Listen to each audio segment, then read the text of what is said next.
नमस्कार, welcome to our channel mission Margdarshan. तो इस लंबी कड़ी में where there are lot of things which we have to tell you, हमारा मेन कंपोनेंट इस टाइम था not civil services, it's career counselling and guidance. तो हमने पहले बात करा था कि what is career counselling and guidance, फिर हमने बोला at which stage you should select the career counselling and guidance, फिर हमने बात करी थी कि what are the various career options for you, और आज हम बात करेंगे how to select right career. तीन चीजें इसमें बहुत जरूरी है, three things. Number one, aptitude. Number two, interest. And number three, जो अक्सर हम लोग भूल जाते हैं, that is medical and physical fitness. Please mind it, sometimes you wonder कि फिजिकल फिटनेस, मेडिकल फिटनेस, जैसे सिविल सर्विसेज में तो कोई खास जरूरत है नहीं। बिल्कुल, वर्दी वाले जॉब में ये सबसे टॉप लेवल पर है। मसलन Combined Defence Services, air force, army, navy. Number two, paramilitary forces like BSF, CRPF, ITBP, CISF. Number three, police, Indian Police Service और PCS, DSP. Fourth, Indian Forest Service. ठीक है, इनके लिए बहुत जरूरी होता है medical and physical fitness. Please mind it, you have qualified the pre, जैसे आपने सीडीएस क्वालिफाई कर दिया, you have been invited to SSB, Service Selection Board, वो भी आपने निकाल दिया। The third and the final is the medical and physical fitness, आप उसमें रह गए। क्या फायदा रहा आपकी इतनी मेहनत कर? You are brilliant, you are very intelligent. So ये कंपोनेंट उन लोगों के लिए ज्यादा जरूरी है जो वर्दी वाले जॉब चाहते हैं, चाहे आर्मी की, चाहे नेवी की, चाहे एयरफोर्स की, चाहे कोस्ट गार्ड की, चाहे पैरामिलिट्री फोर्स की, चाहे पुलिस की, राइट? तो उसके लिए बहुत जरूरी है। जैसे if you are having knock knee, flat foot, colour blindness, आप कोशिश करिए कि वर्दी वाले जॉब को ना भरें। I will be sorry to say, if you are having all these, मोटा मोटा बता रहा हूं मैं अभी, तो फिर तो बड़ा अंदर से स्क्रीनिंग करते हो मेडिकल और फिजिकल फिटनेस की। Don't join, you are not fit for the army, you are not fit for to join the police, you are not fit to join the paramilitary forces. यहाँ पर बहुत high standard होते हैं medicals के, so it will be difficult. So आप इसको कह सकते हैं कि ये सब गॉड गिफ्ट है। अगर आप उसके लिए फिट नहीं है तो क्या करें बताइए? नॉक नहीं है, अभी हम ये नहीं बताएंगे उसको ठीक कैसे कर सकते हैं। अभी फ्लैट फुट है, colour blindness is basically genetic है, तो अभी उसका फिलहाल कोई इलाज नहीं है, तो इन पे खास ध्यान दें। ये तीसरा कंपोनेंट है कि आप में क्या खूबियां होनी चाहिए, सेलेक्ट कैसे करना आपने सही जॉब को, तो ये मेडिकल और फिजिकल फिटनेस है। Well, if you want to enter medical field, doctor बनना चाहते हैं, इंजीनियर बनना चाहते हैं, वो भी अगर इंजीनियरिंग आपने इंजीनियर बनना है, अगर आपने फॉर एग्जाम्पल आर्मी में there is a direct recruitment for BTech and BE, तो फिर उसके लिए फिर मेडिकल फिटनेस ही। लेकिन इंडियन इंजीनियरिंग सर्विसेज से आप अगर इन गवर्नमेंट सर्विस जा रहे हैं as a engineer, no problem, इतना high standard of medical fitness नहीं होता उसमें। Okay, IAS is okay, IRS is okay, ये कोई प्रॉब्लम नहीं है इनमें, ठीक है, विद नॉर्मल फिजिक, नॉर्मल सब कुछ ठीक है इसमें। Height is very very important component for the army, for the police and all those, ठीक है।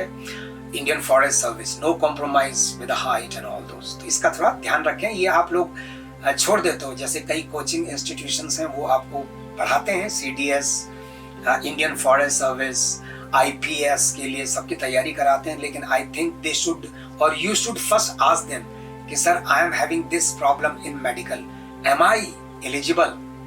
सो please, I think it is the duty of the coaching institutions to tell them कि बेटा इसमें मेडिकल स्टैंडर्ड्स ये हैं, आप इसको मत दीजिए, क्योंकि आप निकल के रिटर्न में इंटरव्यू में भी बाद में मेडिकल में आप लेंगे तो क्या फायदा रहा? You will be little bit tension हो जाता है, उसमें फ्रस्ट्रेशन हो जाता है कि यार I am a hard working boy और द गर्ल, मैं यहाँ पर रह गई या रह गया। प्लीज इसका खास ध्यान दें। ठीक, दो और कंपोनेंट है इसमें, एक है एप्टीट्यूड, एक है इंटरेस्ट। मैंने बहुत पहले आपको वीडियो में बताया होगा when we were talking about civil services, जैसे सिविल सर्विस में एक वर्ड है civil services aptitude test, there I defined what is aptitude. So until and unless you have or you haven't aptitude, that is going to determine the career options. हर कोई हर चीज में टांग नहीं अड़ा सकता है। हर कोई डॉक्टर नहीं बनेगा, हर कोई इंजीनियर नहीं बनेगा, हर कोई चार्टर्ड अकाउंटेंट नहीं बनेगा, हर कोई आईएएस नहीं बनेगा। तो इसका मतलब क्या है? तैयारी नहीं करेंगे, you work hard, you will, through your dedication, through your hard work. ठीक, तो aptitude have already been defined. Again if you want we will have a full lecture on aptitude, attitude and interest. ठीक, you should have the aptitude for that. Number 2, interest. उसको भी हमने पिछली बार discuss किया था आपसे। इंटरेस्ट, अभी मेरे ख्याल से इंटरेस्ट एक ऐसा अल्फाज है अंग्रेजी का which is not technical, it's not like aptitude word, right?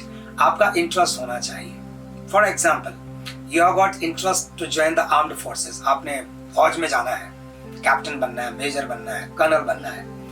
You have got an interest, but you are medically, physically unfit. तो उस इंटरेस्ट का क्या करोगे? You have also got aptitude because it is related to interest also. तो इन 3 चीजों को बहुत बारीकी से आपने देखना है। At present we are only telling you the ABCD। इसके डिटेल्ड लेक्चर्स हम कमेंट में आपको चाहेंगे कि आप हमें बताएं कि इफ यू वांट कि how to determine the aptitude. Interest तो पता है, और भी उसकी जो डिटेल्स है, टेक्निकलिटीज है, साइकोलॉजिकल टेस्ट है, इंटेलिजेंस टेस्ट है। We can certainly elaborate in further and discuss in our further topics. ठीक, तो अभी हमने क्या बात करी कि how to select right career. 3 चीजों का होना जरूरी है, इंटरेस्ट का, एप्टीट्यूड का, और इफ यू वांट वर्दी वाला job, medical and physical fitness. चलिए एक और टॉपिक रिलेटेड टू काउंसलिंग है। ज्यादातर गवर्नमेंट सर्विस में कॉम्पिटिटिव एग्जामिनेशंस होते हैं। It is not for self employment. Private में भी directly they take on the basis of your professional qualification and experience. सरकारी महकमे में प्रोफेशनल क्वालिफिकेशन भी होती कई जगहों पे, जैसे बीटेक। आप इंजीनियरिंग सर्विस में जा रहे हैं तो you need minimum qualification in graduate in engineering. If you are joining then Indian economic and statistical service, you need minimum qualification masters in economics or master in statistics. If you are joining the geological survey of India, you need minimum masters in geology or hydrology or geophysics. So ये सब चीजें आपके लिए जरूरी होती हैं। ये technical थोड़ा सा क्वालिफिकेशन होती है, followed by of course the medical. ठीक, तो ये चीजें जरूरी हो गई हैं आपके लिए। नाउ कमिंग टू जो टॉपिक हम आप बात कर रहे थे कि कॉम्पिटिटिव एग्जामिनेशन में क्या होता है। कट शॉर्ट 3 चीजें हैं। Number 1 is written examination. Number 2 is interview.